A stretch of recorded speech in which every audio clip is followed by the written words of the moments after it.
chose. Je vais écrire ici. Alors, Dieu est la cause première. Dieu est la cause première. D'accord? De Dieu dépend toute causalité. Toute causalité. Dieu est la cause première. Dieu est le suprême. Et c'est pourquoi il dit bien qu'avant lui, il n'a pas été formé de Dieu après lui, non. Parce qu'il est l'unique, ce qui veut démontrer qu'il est l'unique seul Dieu qui a toujours existé et qui existera toujours. C'est ça. Alors, ça c'est un truc. En fait, il n'y a pas d'avant, il n'y a pas d'après.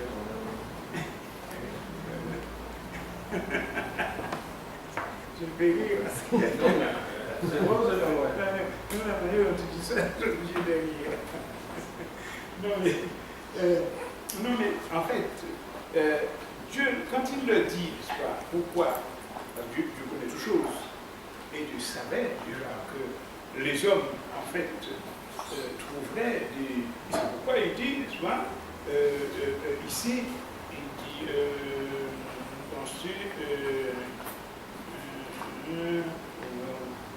que vous me croyez ou comprenez que c'est moi. D'accord? Donc c'est lui seul. Parce que Dieu savait qu'il y aurait des discussions, des disputes, des machins à cet endroit. Et il dit que vous ne croyez pas, n'est-ce pas? Avant moi, il n'a pas été connu de Dieu.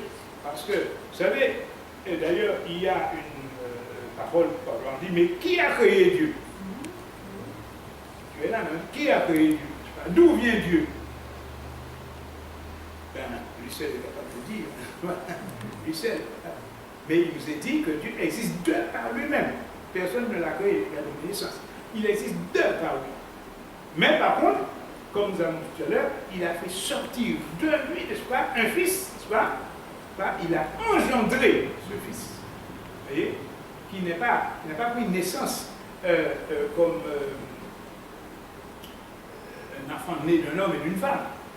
Et d'ailleurs, à cette fin-là, vous vous rappelez dans Luc 1, quand Gabriel vient visiter Marie, ce qu'on appelle communément l'annonciation, quand elle vient lui annoncer qu'elle serait la mère sauveur de l'humanité. Et Marie lui dit, comment cela se fera-t-il puisque je ne connais point d'homme? Comment cela se fera-t-il puisque je ne connais point d'homme? Parce que Marie était là, mais elle savait qu'il fallait un homme et une femme pour donner naissance à un enfant. Et elle-même qui était juive, une juive, n'est-ce pas, pieuse même, mais elle n'avait pas compris. Et c'est pourquoi Gabriel va lui dire ceci, que le Saint-Esprit viendra sur toi. Et la puissance du Très-Haut te couvrira de son nom. C'est pourquoi il dit que le Saint-Enfant qui naîtra de toi sera appelé Fils de Dieu. Hein? Parce que, d'ailleurs, je vous l'ai dit dernièrement, je le répète, n'est-ce pas?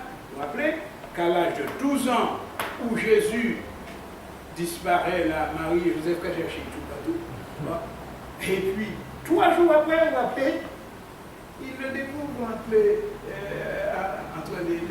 savants juifs, n'est-ce pas? Et puis Marie lui dit, ton père et moi nous te cherchons depuis 3 jours, ton père et moi. Et voilà, Jésus, la réponse de Jésus, c'est quoi? Pourquoi me cherchez-vous? Ne savez-vous pas que je dois être aux affaires de mon père? Alors qu'il dit, ton père et moi nous te cherchons. Et lui, il leur répond que je dois être aux affaires de mon père. Pour lui, il signifiait que Joseph n'était pas son père. Et qu'en fait, il n'est pas né d'homme, n'est-ce pas? Il n'est pas né comment on appelle ça? De chair humain, n'est-ce pas? Mais qu'il est le produit de l'esprit qu'il a. Parce que pourquoi?